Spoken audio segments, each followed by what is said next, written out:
प्रिय छात्रों नमस्कार। आप सभी का स्वागत है कक्षा 7 में विज्ञान विषय के अंतर्गत हम आज अध्याय 2 देखेंगे जिसका नाम है प्राणियों में पोषण।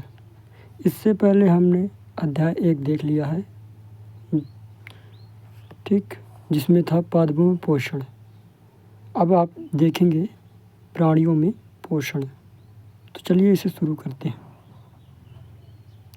तो इसको थोड़ा बड़ा कर लेता हूँ। तो आपने अध्याय 1 में पढ़ा है कि पादप यानी कि पौधे अपना भोजन प्रकाश संश्लेषण द्वारा स्वयं बना सकते हैं, परंतु प्राणी यानी कि जंतु ऐसा नहीं कर सकते। प्राणी अपना भोजन प्रत्यक्ष व परोक्ष रूप से पौधों से प्राप्त करते हैं। कुछ प्राणी सीधे ही पौधों का भक्षण करते हैं, जबकि कई अन्य उन जंतुओं को अपना आहार बनाते हैं जो पौधे खाते हैं। कुछ जंतु पौधों एवं जंतु दोनों को खाते हैं। याद रखिए कि मानव सहित सभी जीवों को वृद्धि करने, शरीर को स्वस्थ रखने एवं गतिशील बनाए रखने के लिए खाद्य पदार्थों की आवश्यकता होती है। तो आप तो जानते हैं कि जितने भी जीव हैं, अपने इस पृथ्वी में जितने भी जीव हैं, उनको जिंदा रहने के लिए क्या चाहिए? भोजन चाहिए। तो जो पेड़ पौधे होते हैं वह अपना भोजन खुद बना लेते हैं प्रकाश संश्लेषण के माध्यम से। लेकिन जो पेड़ पौधे के अलावा जो दूसरे जीव हैं यानी कि जंतु हैं, तो वह अपना भोजन स्वयं नहीं बनाते हैं। वो या तो पेड़ों पर निर्भर रहते हैं या फिर दूसरे जीवों पर। उदाहरण के लिए जैसे आप हिरण को देखते हैं, तो हिरण क्या खाएगा? घास खाएगा। घास। लेकिन जो शेर होता है, आप जानते हो कि शेर तो मांसाहारी होता है, वो पेड़ पौधों को तो नहीं खाएगा। तो वह किसको खाएगा फिर? या तो हिरण को खाएगा या फिर अन्य जीव को खाएगा, दूसरे जीव को खाएगा, है ना। तो इसमें किताब में क्या बोला गया है कि कहीं ना कहीं पेड़ या जो जीव जंतु होते हैं वो पेड़ों पर आश्रित होते हैं, या तो डायरेक्ट या फिर इनडायरेक्ट। तो इनडायरेक्ट कहने का मतलब यह है कि मान के चलिए यहाँ पास कोई जीव है, ठीक, यहाँ पास कोई जीव है, तो ये कहाँ खाया? पेड़ पौधे वाला भाग खाया, ठीक, ये वाला पेड़ पौधे वाला भाग खाया। अब मान के चलो इधर पास दूसरा जीव है, ठीक, इधर पास कोई दूसरा जीव है, ऐसे समझने के लिए केवल, ठीक ना। तो ये जीव पेड़ पौधों को नहीं खाता, ये जीव पेड़ पौधों को नहीं खाता, तो किसको खाएगा? दूसरे जीव को खाएगा। तो कहीं ना कहीं ये वाला जीव है, भले ही डायरेक्ट पेड़ पौधों को नहीं खा रहा, लेकिन इसको तो खा रहा है। ये क्या खाया? ये तो चारों खाया था। तो आखिरकार कहीं ना कहीं ऊर्जा कहाँ से आई? पेड़ ही से तो आई है ना। तो यही कहने का मतलब है। तो अब आगे बढ़ते हैं। प्राणियों के पोषण में भोजन तत्वों की आवश्यकता प्राणियों के पोषण में पोषक तत्वों की आवश्यकता होती है। आहार के अंतःग्रहण यानी कि भोजन के ग्रहण करने की प्रक्रिया को कहते हैं अंतःग्रहण की विधि, और शरीर में इसके उपयोग की विधि सन्निहित यानी कि सम्मिलित है। तो जितने प्राणी होते हैं ना, जितने भी जीव होते हैं, उनको पोषक तत्वों की आवश्यकता होती है। और पोषक तत्व कहाँ से मिलता है? भोजन से। तो अब आगे बढ़ते हैं। तो आप कक्षा 6 में पढ़ चुके हैं कि खाद्य यानी कि भोजन के अनेक संगठक हैं। स्मरण कीजिए और लिखिए। तो आपने तो पढ़ चुका है प्रोटीन, कार्बोहाइड्रेट, इन सब के बारे में। तो यहाँ पास क्या आ जाएगा? जैसे कि कार्बोहाइड्रेट,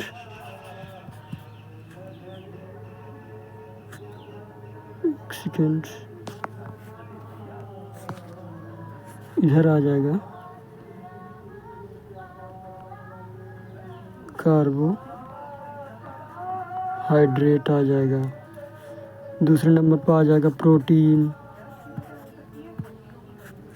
तीसरे में आ जाएगा विटामिन,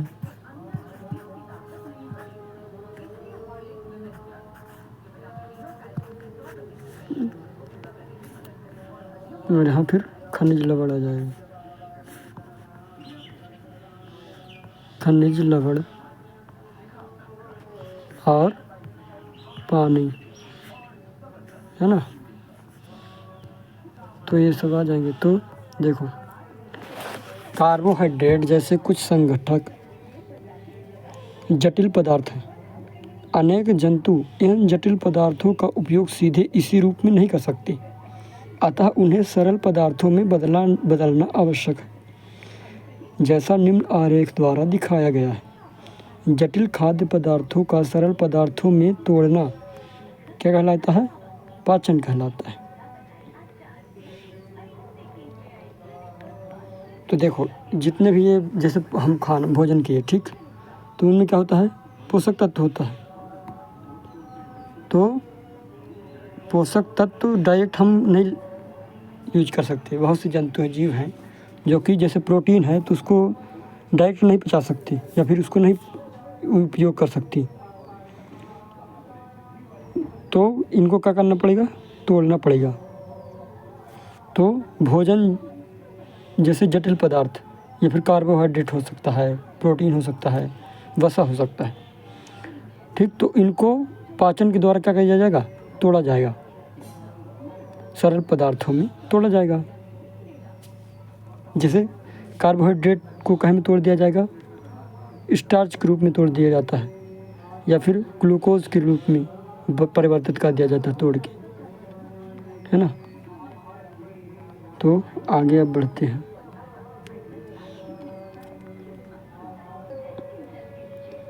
तो भोजन के जटिल पदार्थ को सरल पदार्थ में तोड़ना ही क्या कहलाएगा?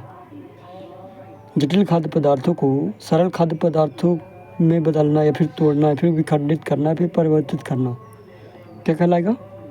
पाचन कहलाएगा। तो कोई बोलेगा कि पाचन क्या है, तो आप क्या बोलोगे? तो खाद्य पदार्थों को इस तरह बोलोगे। कोई बोलेगा कि पाचन क्या है, तो आप क्या बोलोगे कि खाद्य पदार्थों को या फिर खाद्य पदार्थों के जटिल भाग को सरल भाग में परिवर्तित करना ही पाचन कहलाता है। इतना आप बोल देंगे। अब आते हैं खाद्य अंतःग्रहण की विभिन्न विधियाँ, यानी कि जो भोजन है उसको हम कैसे ग्रहण करते हैं, या फिर जितने भी जीव हैं वो कैसे आखिरकार कैसे ग्रहण करते हैं। तो आइए देखते हैं। तो भोजन के अंतःग्रहण की विधि विभिन्न जीवों में भिन्न भिन्न होती है। मधुमक्खी एवं मरमर पक्षी, जिसे हमिंग बर्ड भी बोलते हैं, पौधों का मकरंद चूसते हैं। मानव एवं कुछ अन्य जंतुओं में शिशु माँ का दूध पीते हैं। अजगर जैसे सर्प वंश के प्राणी अपने शिकार को समूचा ही निगल जाते हैं। कुछ जलीय प्राणी अपने आसपास पानी में तैरते हुए खाद्य कणों को छानकर उनका भक्षण करते हैं। तो इस पृथ्वी में जितने भी जीव हैं वह भोजन को अंतःग्रहण मतलब मुख में लेने या फिर अपने शरीर के अंदर लेने के लिए विभिन्न प्रकार के तरीकों का इस्तेमाल करते हैं। जैसे इधर देख लिए मधुमक्खी, देखे हो ना आपने, जो छत्ता बनाती है, तो मकरंद चूसती है, फूलों में जो मीठा रस होता है उसको चूसती है। फिर जो जैसे हम लोग हो गए या फिर जो गाय वगैरह हो गई, तो जब छोटे रहते तो क्या करते हैं? दूध को पीते हैं, तो पी करके, ठीक ना। जैसे सांप हो गया, तो सांप मुड़ाता नहीं है, यानी कि चबाता नहीं, क्या करता है? सीधा निगल लेता है। आपने मेंढक भी देखा होगा, ऐसे कीड़े को खा लेता है, डायरेक्ट निगल लेता है ना। छिपकली भी देखी होगी। तो अब आगे देखते हैं। तो सारणी में क्या करना है? बताना है कि कौन सी विधि का उपयोग करते हैं। तो अब देखो, इधर आहार का प्रकार दिया है ये वाला, और विधि दी गई। तो इधर देखते हैं कि हाँ, जैसे घोंघा है, तो घोंघा क्या खाता है? शैवाल या फिर छोटे छोटे पौधे खाता है। छोटे छोटे पौधे को खाता है, पौधों को खाता है, ठीक ना। अब विधि कैसी रहती है, ये चूसण विधि का उपयोग करता है या फिर खाता है, चूसण विधि का उपयोग करता है, चूसण, ठीक। अब जैसे चींटी है तो चींटी क्या खाती है, या तो छोटे छोटे कीड़ों को खाएंगी या फिर शक्कर वगैरह, देखो दाने, शक्कर के दाने खाया करती है। और विधि कौन सी हो जाएगी, पकड़ कर ढो करके ले जाती है ना, तो पकड़ कर खाती है। हालांकि जब चींटी जब कीड़े मकोड़ों पकड़ के खाती है ना कीड़े मकोड़ों को। अब चील जैसे कि क्या खाता है, चील मांस खाता है, चील क्या खाता है, चील मांस को खाता है, ठीक। और किस विधि को उपयोग करता है,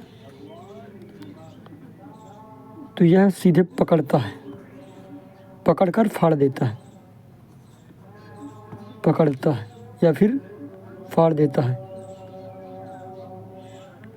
तो ज़रूरी नहीं है कि एक ही विधि उपयोग हो, बहुत सारी विधि का उपयोग करते हैं ना। तो पकड़ता है, ठीक। जैसे मरमर पक्षी है, तो मरमर पक्षी क्या करती है, पहले तो ये देख लो आहार का प्रकार का मतलब यह है कि भोजन कहाँ से प्राप्त करती है, तो ये तो पौधों के रस या फिर फूलों से, है ना, फूलों से प्राप्त करती है। और क्या किस विधि का उपयोग करती है, चूसण विधि का उपयोग करती है। अब जैसे जूं है तो जूं क्या करते हैं, रक्त को पीते हैं, रक्त यानी खून को पीते हैं। और किस विधि का उपयोग करते हैं, ये भी चूसण विधि का उपयोग करते हैं। आखिर हमारा खून चूसते हैं ना, जो जुआ जानते हो, मच्छर भी रक्त को चूसते हैं, ठीक ना, वो भी चूसण विधि का उपयोग करते हैं। हालांकि देखो कहते हैं ना कि काटते हैं मच्छर, तो काटती हैं ठीक है, लेकिन चूसण विधि का उपयोग करती हैं। जैसे तितली हो गई, तो तितली भी क्या करती है, छोटे छोटे जो पौधे होते हैं, फूल होते हैं, फूलों से क्या करती है, रस को चूसती है, रस को क्या करती है, चूसती है। जो मक्खी होती है, मक्खी क्या करती है, मक्खी भी ये तो भोजन पर बैठेगी या फिर अन्य दूसरी जगह पर बैठेगी, गंदे चीज़ों में बैठेगी, वही मक्खी भी क्या करती है, मक्खी भी चूसण विधि का उपयोग करती है ना। तो ज़रूरी नहीं कि ये जीव एक से ज़्यादा विधि का उपयोग कर लेते हैं। जैसे मच्छर तो काटता भी है ना, छील भी देता है, एकदम काट देता है, पकड़कर उसको फाड़ देता है। तो अब आगे बढ़ते हैं, थोड़ा सा इसको देख लेते हैं। देखो क्या है, इसको तो आप जानते हो स्टार फिश के बारे में, ये स्टार फिश है। तो स्टार फिश क्या है, अद्भुत सत्य। तो स्टार फिश यानी कि तारा मछली कैल्शियम कार्बोनेट के कठोर कवच वाले जंतुओं का आहार करती है, यानी कि खाती है। कवच खोलने के बाद यह अपने मुख से आमाशय बाहर निकालती है तथा जंतु के कोमल भागों को खाती है। आमाशय वापस शरीर में चला जाता है तथा आहार धीरे धीरे पचता रहता है। तो कठोर कवच खोखले वाले जंतु जैसे कि घोंघा हो गया या फिर सीप हो गया। तो सीप देखो ना, वो बाहरी कवच सीपी जिसे बोलते हैं, जिसके अंदर मोती भरा रहता है, मोती निकलता है बाद में, है ना। तो उसके अंदर जीव होता है। तो क्या ये जो स्टार फिश है वो क्या करती है, अपने इन हाथों की सहायता से, ये जो टेंटिकल्स दिखा देते हैं हाथ, इसको हाथ समझ लो। जैसे सीप है, ठीक ना, ये सीप इधर से बंद है, तो इनके सहायता से इसको क्या कर देगी, खोल देगी। और जब ये खुल जाएगा, ओपन हो जाएगा, तो इसके अंदर जो जीव होता है उसके अंदर ये अपना आमाशय निकाल देता है। और इधर आमाशय होता है, इधर पास बीच में, तो आमाशय निकाल देता है, इसके ऊपर रख देता है, इस छोटे से जीव के अंदर रख देता है। फिर आमाशय को कहाँ लेता है, अपने अंदर फिर से वापस ला लेता है और फिर धीरे धीरे उस जीव का पाचन हो जाता है। तो बताओ, ये स्टार फिश ऐसा है जो कि अपना पूरा आमाशय निकाल कर दूसरी जीव पर थोप देता है और उसको फिर पचा लेता है। फिर आगे बढ़ते हैं। सारणी 2.1 में लिखिए। आप देखेंगे कि सारणी के नीचे लिखी गई खाद्य अंतःग्रहण की विधियाँ उन विधियों का विवरण लिखने में सहायक है जिनसे वे जंतु का अंतःग्रहण करते हैं। जो सारणी देखे थे तो उसमें निहित है,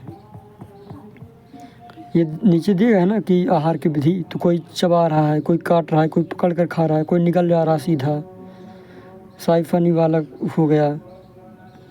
तो ये देखो, जो स्टार फिश है वो डायरेक्ट अपना आमाशय ही बाहर निकाल देती है ना। अब मानव में पाचन देखते हैं।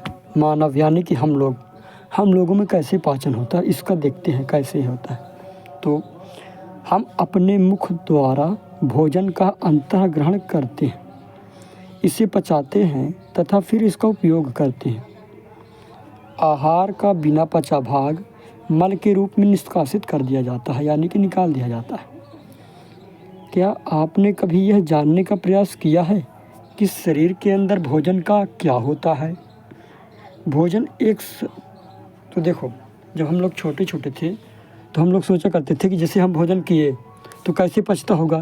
तो हम सोचते थे कि हमारे अंदर मशीन यानी कि चक्की लगी होगी तो उसको एकदम पीस देती है और फिर उसका उपयोग हम ऊर्जा के रूप में कर लेते हैं और मल के रूप में निकाल देते हैं बचा हुआ वेस्ट पदार्थ। पहले हम लोग ऐसे सोचा करते थे कि अंदर चक्की लगी होगी, घड़ घड़ घड़ घड़ घड़ घड़ पीस देती होगी। लेकिन हम जब पढ़ें तो फिर हमें पता चला कि ऐसा नहीं होता, ये तो दूसरा ही सिस्टम होता है। तो चलिए आज देखते हैं। आज से तो भोजन एक सतत नली से होकर गुजरता है जो मुख गुहका से प्रारंभ होकर गुदा तक जाती है। इस नली को विभिन्न भागों में बांट सकते हैं, जैसे मुख गुहिका, ग्रास नली या फिर ग्रसिका, आमाशय, क्षुद्रांत यानी कि छोटी आंत, बृहदांत यानी कि बड़ी आंत जो मलाशय से जुड़ी होती है, और फिर मलद्वार तथा गुदा। क्या यह बहुत लंबा मार्ग नहीं है? ये सभी भाग मिलकर आहार नाल यानी कि पाचन नली का निर्माण करते हैं। जैसे जैसे भोजन विभिन्न भागों से गुजरता है उसके विभिन्न घटकों का पाचन भी क्रमिक रूप से होता रहता है। आमाशय की आंतरिक भित्ति, क्षुद्रांत्र तथा आहार नाल से संबद्ध ग्रंथियां जैसे कि लाला ग्रंथि, यकृत और अग्नाशय पाचक रस स्रावित करती हैं। पाचक रस जटिल पदार्थों को उनके सरल रूप में बदलते हैं। आहार नाल एवं संबद्ध ग्रंथियां मिलकर पाचन तंत्र का निर्माण करते हैं। तो पाचन तंत्र का निर्माण कैसे होता है?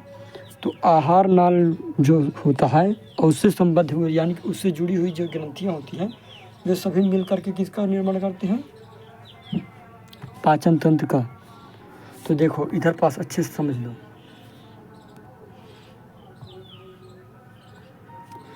तो हम मुख द्वारा भोजन ग्रहण किए, ठीक, ये वाला भोजन हम ग्रहण किए तो मुख से होते हुए फिर इधर हम चबाए दांत के माध्यम से, चबाए ना दांत के माध्यम से, फिर धीरे धीरे धीरे धीरे होता हुआ गले के माध्यम से जाएगा जिसको हम क्या बोलेंगे? ग्रसिका। ये ग्रसिका दिखाई दे रही है तो हम ग्रसिका बोल। फिर धीरे धीरे धीरे आएगा भोजन, फिर कहाँ आएगा? ये आमाशय में, ये वाला दिख रहा भाग, ये आमाशय में जाएगा।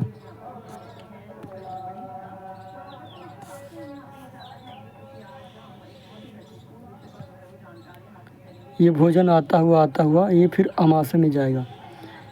ये क्या कहला जाएगा? आमाशय। फिर आमाशय से होता हुआ इधर जाएगा, फिर किधर खुलेगा जा कर के? ये नीचे खुला है, ये वाला, ये भाग खुला है तो कहाँ खुल गया? क्षुद्रांत यानी कि छोटी आंत में, ठीक। फिर इधर से होता हुआ ये गुर्री मुर्री खाता हुआ फिर इधर चला जाएगा। इधर से फिर यहाँ आते आते तो ये भाग दिख रहा है, ये वाला भाग, तो इसको क्या बोलते हैं? बृहदांत या फिर बड़ी आंत, फिर इधर होकर इकट्ठा हो जाएगा भोजन, इधर आके भोजन क्या हो जाएगा, इकट्ठा हो जाएगा इधर पास।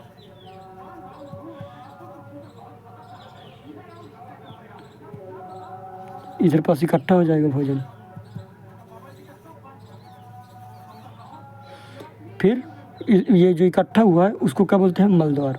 और फिर इधर पास से निकल जाएगा गुदा के माध्यम से, जो गुदा द्वार होता है उसके माध्यम से निकल जाएगा। देखिए ये तो आ गया पाचन तंत्र वाला, लेकिन इससे सहायक तंत्रियाँ जो ग्रंथियाँ हैं, तो इधर पास यकृत के नीचे क्या है, ये वाली दिख रही भाग, एक सेकेंड, हाँ ये वाला भाग दिख रहा है, ये वाला भाग जो दिख रहा है ये क्या है, अग्नाशय है। यह भी क्या है, ग्रंथि है। इधर भी ये क्या है, पित्ताशय, ये जो थोड़ा सा दिख रहा है। और जो ये बड़ी का दिख रही है ये वाली, तो ये क्या है, यकृत है। तो ये है ग्रंथियाँ। और एक तो यहाँ पास ग्रंथि पाई जाती है, कहाँ पास, मुख के पास, लाला ग्रंथि यानी कि लार ग्रंथि। ठीक, तो चलिए इसको आगे बढ़ते हैं। ये आप देख लिए ना, छोटी आंत, बड़ी आंत, गुदा, फिर इसको अच्छे से देखेंगे। अब हम जानेंगे कि आहार नाल के विभिन्न भागों में भोजन का क्या होता है। तो अब देखते हैं कहाँ से भोजन, हम कहाँ सबसे पहले कहाँ से अंतर्ग्रहण मतलब अंदर जाता है हमारा भोजन। पहले तो मुख में जाता है, ठीक।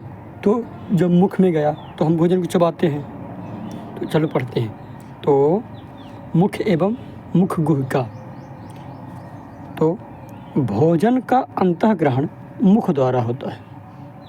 आहार को शरीर के अंदर लेने की प्रक्रिया यानी कि क्रिया क्या कहलाती है, अंतःग्रहण। तो वो कोई पूछेगा कि अंतःग्रहण क्या है, तो आप बोलेंगे कि भोजन को शरीर के अंदर लेने की प्रक्रिया ही अंतःग्रहण कहलाता है।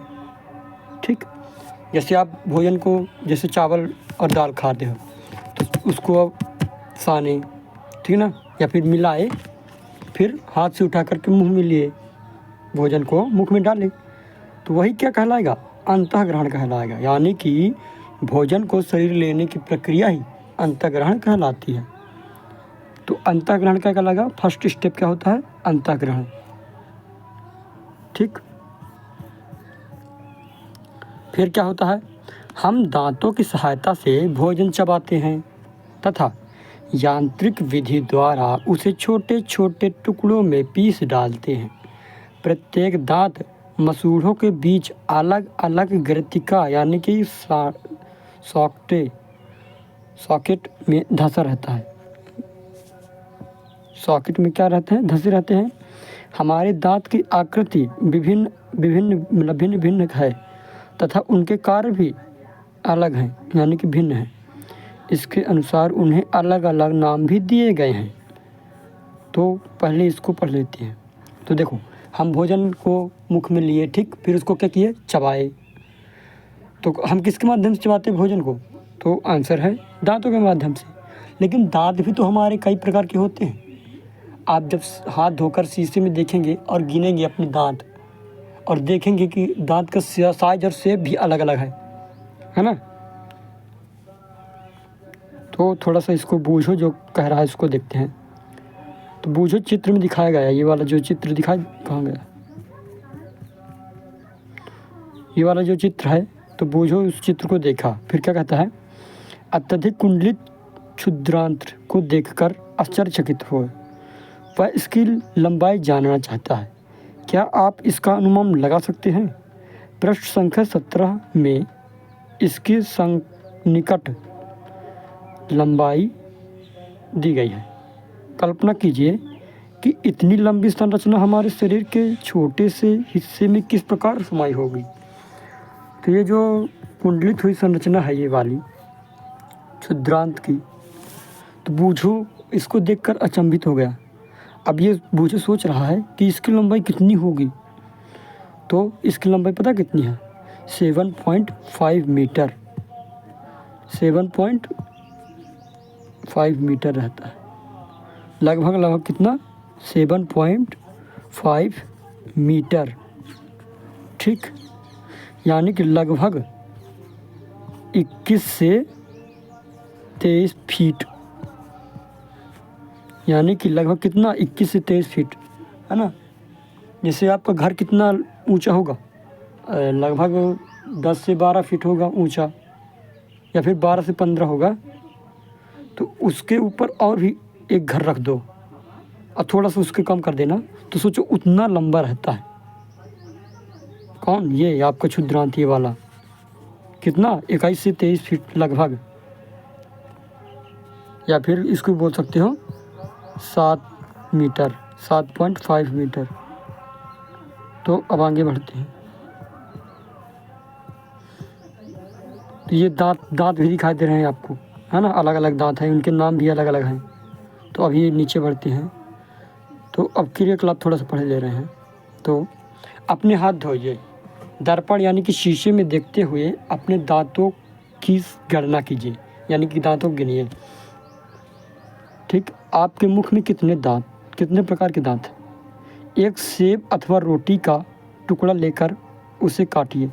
जो गोल गोल रोटी होती है ना, उसको मुख में दबाइए और काटिए, तो सेब बन जाएगा। आप उसे काटने एवं दंशन के लिए किन दांतों का उपयोग करते हैं? कौन से दांत खाद्य पदार्थों को चीरने यानी कि वेदन और पकड़ने के काम में आते हैं? उन दांतों को भी पहचानिए। जैसे अब आम खाते हो, कच्चा आम, तो थोड़ा सा सामने वाले दांत से थोड़ा खाते हो, मतलब थोड़ा सा जाली लग गई हो, दांत ये आम में जाली वाली पड़ गई हो, उसको फिर हल्का किनारे वाले दांतों से काटते हो एकदम, है ना, करके। फिर जैसे हाँ, इधर देखो, ये दांत दिखाई दे रहे हैं आपको,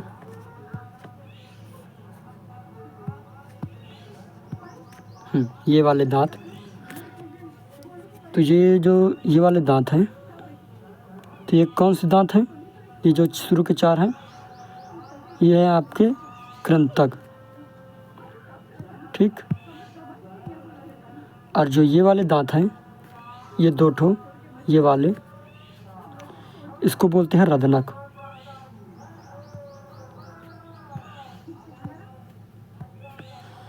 और जो ये 4 दांत हैं, ये वाले, इसको बोलते हैं अग्रचवर्णक। और जो ये 3 दांत हैं, ये वाले, एक सेकेंड, ये जो 3 दांत हैं, इधर से ये अलग जो, सॉरी 3 दांत, एक सेकेंड, हाँ, ये जो 3 दांत हैं, इसको बोलते हैं चवर्णक। ऊपर जो लिखा है चवर्णक लिखा है। तो देखो, ये तो केवल निचला जबड़ा है। अभी आप ऊपर वाले जबड़े में भी इसी तरह पाया जाता है ना। तो जो 4 दांत जैसे यहाँ पास हैं, निचले जबड़े में 4 दांत हैं, तो ऊपर वाले जबड़े में भी 4 दांत होंगे। तो इन दोनों का जोड़े के रूप में पाए जाते हैं, है ना। तो इन 4 दांतों को क्या बोलेंगे हम? कृंतक बोलेंगे। और जो अगले ये वाले दांत हैं, ये वाले, तो उनको हम क्या बोलेंगे? रदनक बोलेंगे। तो रदनक टोटल कितने होते हैं? रदनक 4 होते हैं। और जोड़े में बोले तो 2 होते हैं, यानी कि 2 नीचे 2 ऊपर, तो 4 हो जाएंगे। और अग्रचवर्णक कितने होते हैं? 4 जोड़ी, यानी कि 4 नीचे और 4 ऊपर। और 6 जोड़ी क्या होते हैं? चवर्णक, यानी कि 6 नीचे और 6 ऊपर।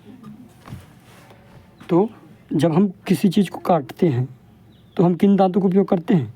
कृंतक, यानी कि ये वाले दांतों का, ठीक। हम किन दांतों का उपयोग करते हैं? ये वाले दांतों का, कृंतक वालों का, ठीक। अब फिर जब हमें काटना होता है, तोड़ना होता है, या फिर जब मजबूत चीज़ को काटना होता है, जैसे आम खाते हो, तो इधर का उपयोग करने लगते हो, रदनक का भी उपयोग कर लेते हो, और कभी कभी अग्रचवर्णक का भी उपयोग कर लेते हो अगर आम बहुत मजबूत है। या फिर आम क्या, ज़रूरी नहीं कि आम ही है, बिही हो गया, बिही तो खैर यहाँ से भी काट लेते हो आप। या फिर अन्य जो ठोस पदार्थ हैं, खाद्य पदार्थ, है ना। और इधर इधर के दांतों से जो अगर चवरलक वाले दांत हैं उसमें क्या करते हो आप, पीसते हो जिसे चावल खाए, ठीक ना। तो एकदम करके एकदम चावल को छोटे छोटे टुकड़ों में बांट देती हो ना, या फिर रोटी खाए तो रोटी को भी छोटे छोटे टुकड़ों में बांट देती हो। तो हमारे मुख में लाला ग्रंथि होती है। लाला ग्रंथि, लार देखे हो ना, लार होती है, तो वही लाला ग्रंथि से निकलती है लार, जो लाला रस यानी कि लार स्त्रावित करती है। क्या आप जानते हैं कि लाला रस का भोजन पर क्या प्रभाव पड़ता है? आइए इसका पता लगाएं। देखो, निचला जबड़ा और ऊपरी जबड़ा,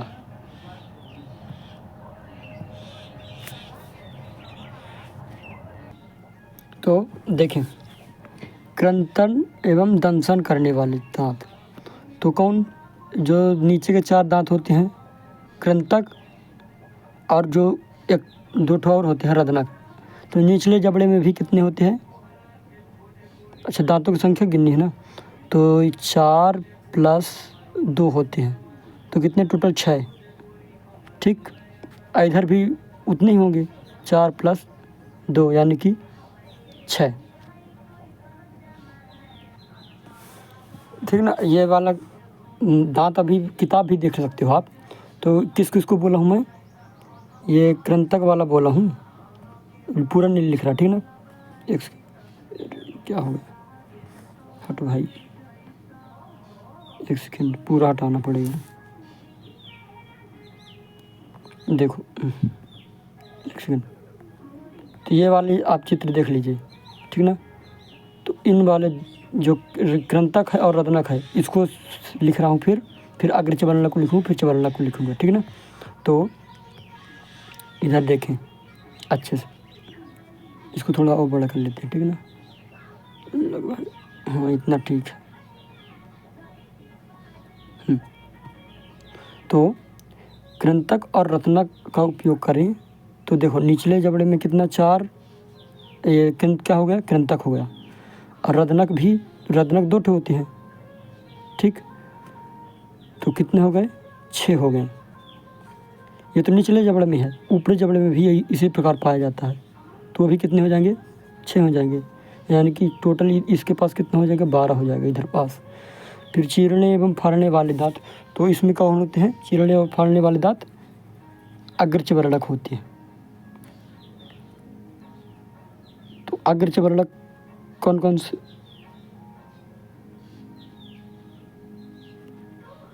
तो अग्र चवरलक, तो अग्र चवरलक कितने होते हैं आपके, 4 होते हैं।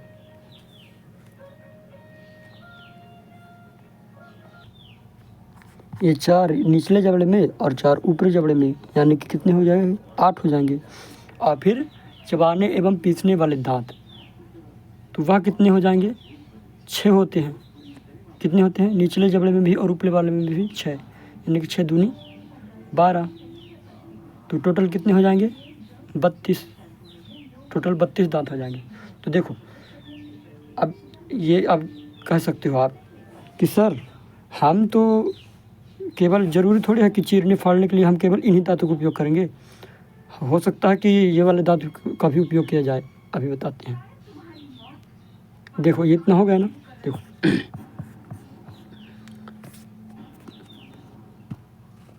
ये वाले दांत काटने के लिए, है ना, चीरने के लिए, कभी कभी इसका भी उपयोग कर लेते हैं हम लोग, काटने के लिए, चीरने के लिए, है ना। और फिर और एकदम डीप में भोजन को तोड़ने के लिए, फिर जैसे मजबूत है उसको एकदम काटने के लिए, तो इनका उपयोग कर लेते हैं अग्र चवरलक जो होते हैं। और फिर एकदम भोजन को एकदम चुरकुन यानी कि छोटे छोटे भाग में करने के लिए इनका उपयोग कर लेते हैं ये वाले जो चवरलक होते हैं, ठीक।